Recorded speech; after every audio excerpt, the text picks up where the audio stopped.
మాకు ఒక ఇన్ఛార్జ్ ఇచ్చారు.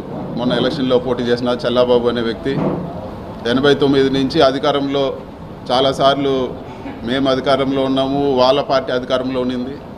ఇట్లాంటి చెత్త పనులు, ఇల్లులు కొట్టేది, చెట్లు నరికేది, ఆవులు దొంగతనం చేసేది, ఇలాంటి చెత్త పనులు ఎప్పుడు కూడా నియోజకవర్గంలో జరగలేదు.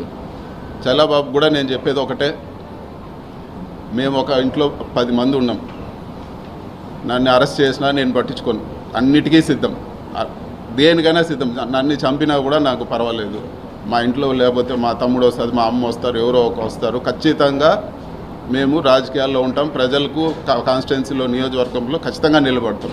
నీ పరిస్థితి నువ్వు ఆలోచించుకో.